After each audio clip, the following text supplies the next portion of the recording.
Selamat malam Bapak Ibu. Kembali kita bertemu dalam doa malam ini. Sebelumnya mari kita satu dalam doa. Tuhan Yesus, terima kasih atas berkat-Mu. Terima kasih atas kasih setia-Mu dalam hidup kami. Kembali ya Tuhan, kami Kau pertemukan dalam doa malam ini ya Tuhan. Kami rindu ya Tuhan mendengar firman-Mu, mendengarkan isi hati-Mu ya Tuhan. Layakkanlah hamba-Mu ini ya Tuhan, urapi bibir lidah hamba-Mu ini, sehingga apa yang keluar dari mulutnya, kata-kata yang keluar dari mulutnya merupakan curahan isi hati-Mu, merupakan kehendak hati-Mu ya Tuhan. Kau berkati saudara-saudara siman kami dimanapun berada ya Tuhan malam hari ini. Biarlah Kau yang melawat mereka, membuat mereka bersatu hati untuk bisa datang kepadamu, lebih mengerti akan firman-Mu. Terima kasih Tuhan Yesus, terima kasih.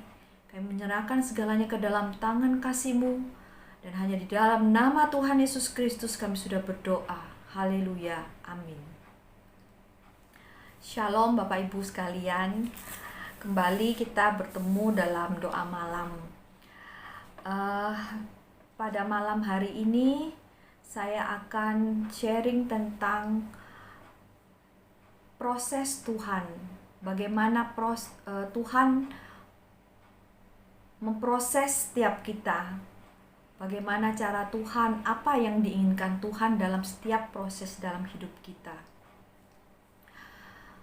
Di dalam kehidupan kita sering mengalami masalah, silih berganti, ya namanya orang hidup ya. Pastilah ada namanya masalah. Kalau tidak mau ada masalah ya berarti sudah tidak hidup lagi. Tetapi terkadang keterpurukan itu terjadi, kesusahan terjadi, pencobaan yang datang tak kunjung selesai. Sehingga kita kadang bertanya, Tuhan ini ada apa enggak sih? Tuhan itu katanya kasih, katanya mengasihi saya. Lalu kenapa saya mengalami berbagai macam percobaan, berbagai macam kesulitan? Sepertinya Tuhan tidak peduli lagi kepada saya. Ada begitu banyak penjelasan dan jawaban yang dapat kita cari dalam hal itu. Tapi satu yang pasti, yang harus kita mengerti bahwa salah satu cara Tuhan,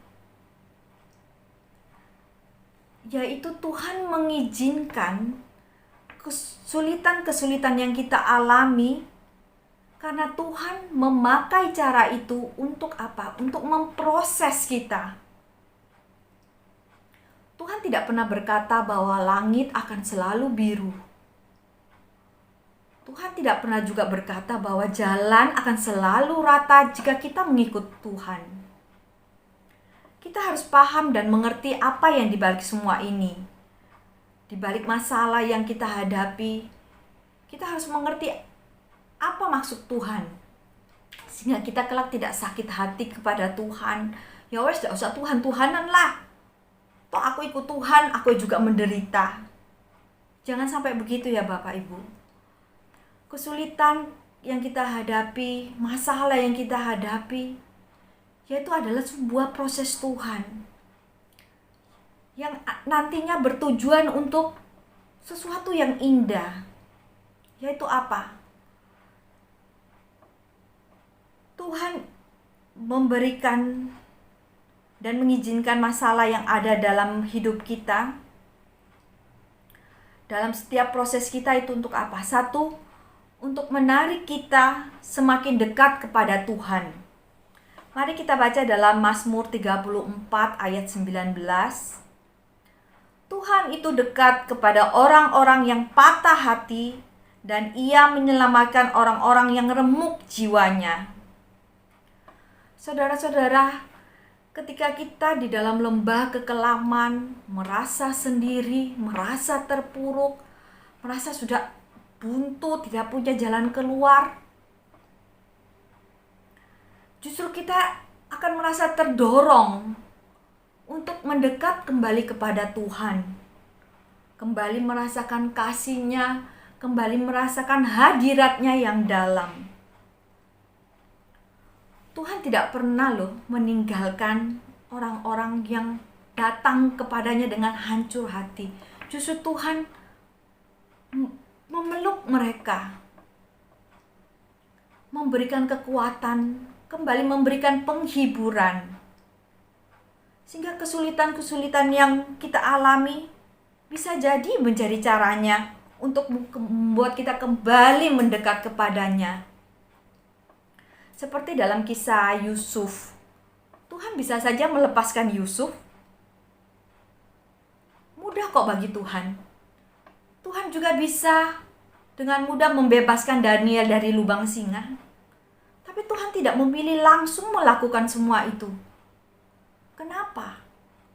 Karena Tuhan tahu di dalam kelemahan anak-anaknya akan dipanjatkan doa-doa yang paling tulus.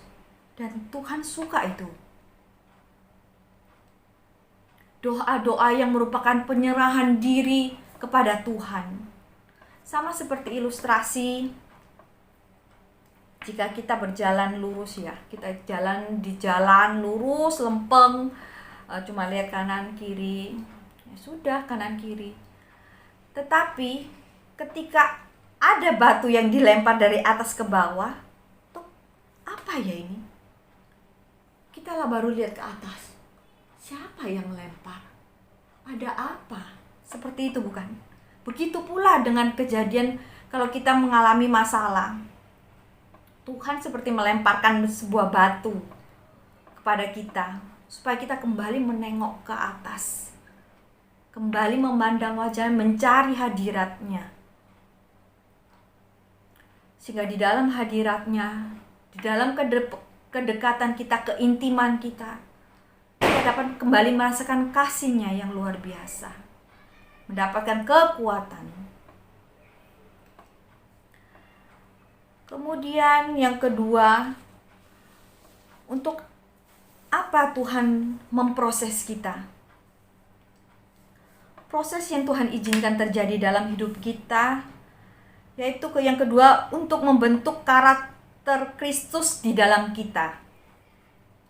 Seperti dalam Roma 15 ayat 3 yang berkata, kita malah bermegah juga dalam kesengsaraan kita, karena kita tahu bahwa kesengsaraan itu menimbulkan ketekunan. Dalam bahasa lain, kata ketekunan juga diterjemahkan sebagai ketahanan atau karakter. Karakter adalah sesuatu yang berbeda, sesuatu yang unik, sesuatu yang khas. Seperti dapat dikatakan seperti karakter huruf A akan berbeda dengan karakter huruf B. Demikian pula dengan kita. Tuhan ingin kita berbeda dengan dunia. Tetapi Tuhan ingin kita bertumbuh di dalam iman, bertumbuh di dalam pengenalan akan Kristus. Jadi kesulitan-kesulitan dan masalah yang kita hadapi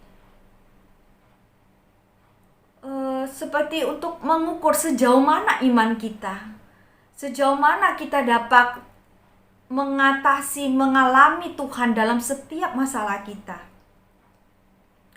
Bagaimana kesetiaan kita kepadanya, bagaimana kita menyingkapi dan meresponi masalah-masalah yang ada. Dalam setiap kesulitan tersebut, jika kita meresponi dengan sesuai kebenaran firman Tuhan, sesuai dengan kehendak Tuhan, maka karakter kita akan semakin baik, semakin serupa dengan karakter Kristus. Kembali kita lihat di ayat 1 Petrus 2 ayat 7. Maksud semuanya itu ialah membuktikan kemurnian imanmu yang jauh lebih tinggi nilainya daripada emas yang fana, yang diuji kemurniannya dengan api, sehingga kamu memperoleh puji-pujian dan kemuliaan dan kehormatan pada hari Yesus Kristus menyatakan dirinya. Dari ayat tersebut kita tahu bahwa Tuhan ingin kita dimuliakan dengan caranya, yaitu dengan pemurnian, dengan proses. Ilustrasinya seperti tukang emas. Jika tukang emas ini ingin membuat emas, dia harus memurnikan emas tersebut, membuat emas tersebut dengan pemurnian yang dilakukan disertai proses pemanasan yang berulang-ulang, sehingga mendapatkan hasil yang maksimal. Hasil maksimal itu seperti apa? Sehingga tukang emas ini dapat berkaca, seperti melihat pantulan wajahnya di emas tersebut. Demikian juga Tuhan, jika kita hendak dimurnikannya, hendak diprosesnya, maka kita akan mengalami masalah-masalah, mengalami kesulitan. Tapi kesulitan yang kita alami itu bukan Tuhan sengaja untuk mencelakakan kita, tidak. Tapi Tuhan ingin dalam setiap masalah yang kita hadapi, kita meresponi, kita mengambil hikmahnya dengan semakin menunjukkan karakter Kristus, menyerupai karakter Kristus. Lalu yang ketiga, Tuhan memproses kita untuk menyadarkan kita bahwa kasih-Nya lebih dari masalah kita.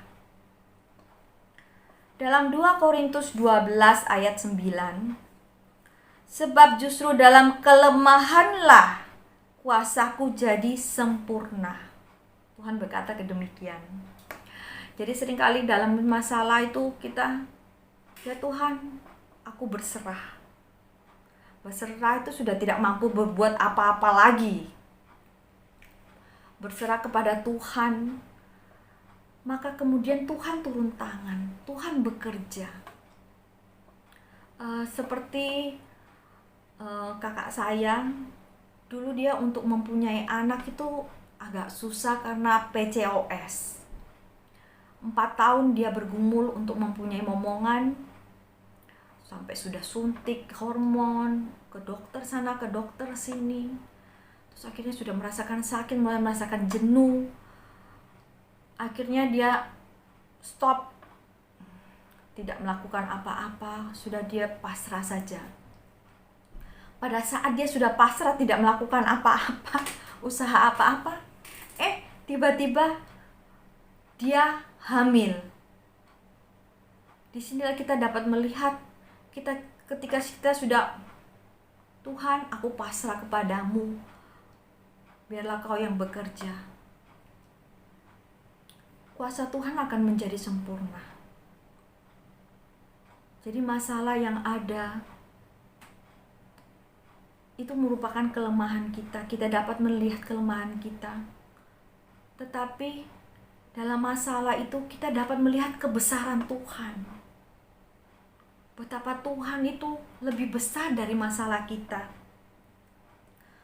Dan bukankah Tuhan sudah membawa kita keluar dari satu persoalan ke satu persoalan, sehingga Tuhan mengizinkan kesusahan terjadi agar kita apa?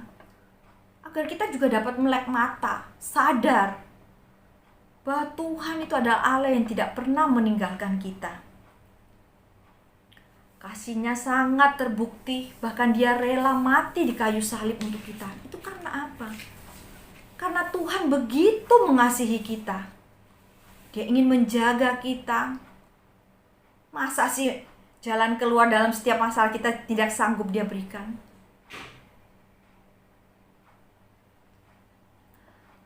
Ingatlah, sadarlah saudara-saudara, bahwa sampai hari ini kasih-Nya pun itu selalu baru. Dia tidak pernah meninggalkan kita. Tuhan sudah janji kok, bahwa janjinya itu seperti fajar. Sehingga di dalam masalah kita tidak boleh berhenti berharap. Dan tetap memegang janji Kristus. Kapan waktunya Tuhan? Kenapa masalah selalu ada? Itu proses. Prosesnya panjang, pendek, itu Tuhan yang tentukan. Jadi bagaimana ketahanan kita, bagaimana kesanggupan kita menjalani proses itu. Jika kau tahan terhadap proses itu, menuntaskan sampai garis finish, maka Tuhan bisa melihat, wah, anakku ini sudah kuproses, sudah kutempa. Kelak dia akan menjadi bejana yang indah. Kita percaya bahwa Tuhan turut bekerja dalam segala hal, apapun itu. Seperti dalam Roma 8 ayat 28 yang berkata, kita tahu sekarang bahwa Allah turut bekerja dalam segala hal untuk apa? Untuk mendatangkan kebaikan bagi mereka yang terpanggil sesuai dengan rencana Allah. Cobalah kita ganti kata segala hal itu dengan kesulitan, proses-proses yang sedang kita jalani.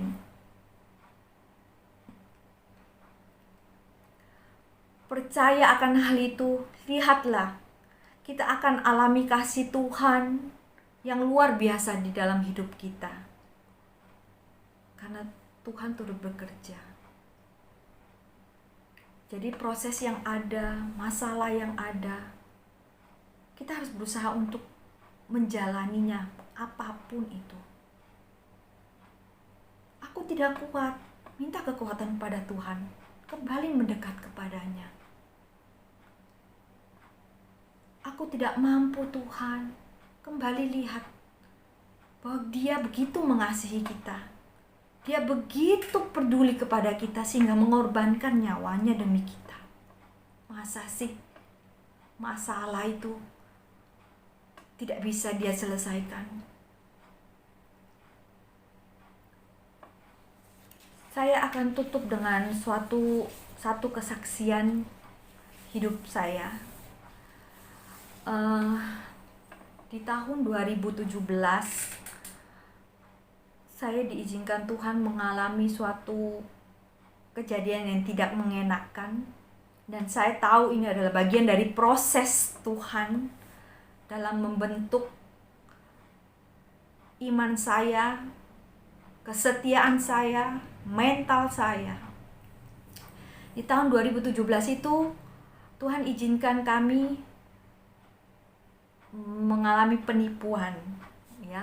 Suami saya uangnya ditipu, dibawa lari temannya, teman kongsian kerjanya begitu, sehingga kami tidak bisa meminta pertanggungjawaban apapun. Sakit hati, ya. Sedih, ya. Dan pada saat itu kami juga sedang membangun rumah. Bagaimana Tuhan? Bagaimana kami harus melanjutkan pembangunan rumah ini sedangkan penghasilan kami sudah tidak ada? Akhirnya kita harus stop. Sedih. Tapi harus bagaimana lagi? Ini harus kita hentikan. Dan kebetulan ini saya percaya adalah semua rencana Tuhan. Kontraktor yang membangun rumah saya itu adalah teman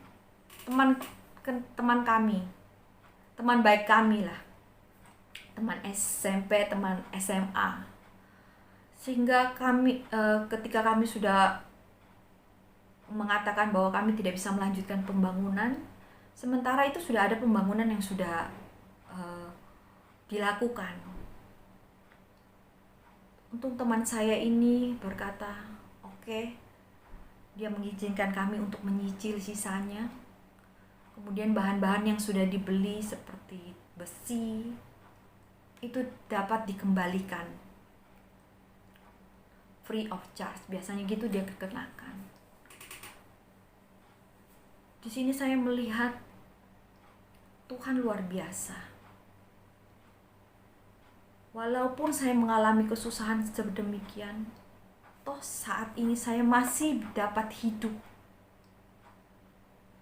Cukup nyaman, bisa tidur di dalam rumah yang nyaman, bisa menikmati. Itu adalah proses. Waktu kejadian itu saya down. Kenapa Tuhan? Kenapa? Tapi Tuhan mau izinkan itu terjadi. Berarti Tuhan belum menghendaki saya untuk punya rumah. Dan saya percaya, bila waktunya nanti, semuanya pasti Tuhan beri kok. Suatu hari saya duduk merenung, dan lalu berkata kepada suami saya, luar biasa ya. Coba ketika kamu ditipu, kamu sudah gak punya uang. Cicilan kita masih ada, cicilan apartemen. Pada saat itu kita ada beli apartemen. Ya kok sudah lunas. Cicilan mobil, ya kok sudah lunas. Coba kalau cicilan-cicilan tersebut masih berjalan, kami harus bayar dengan apa?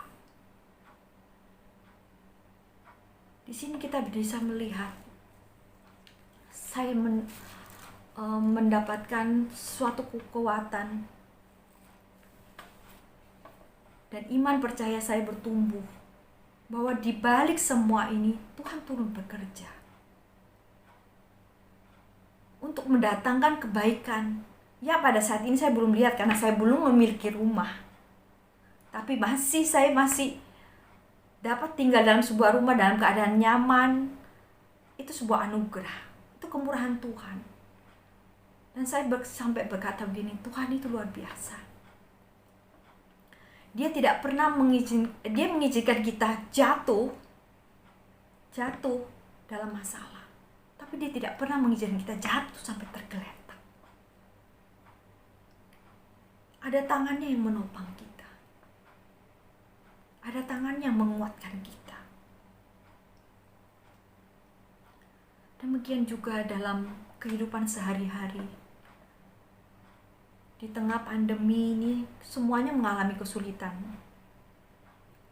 Meskipun ada yang mengalami omsetnya naik pada saat pandemi, tapi kebanyakan lah kita tahu semuanya mengalami kesusahan keuangan, ekonomi negara sekarang carut marut.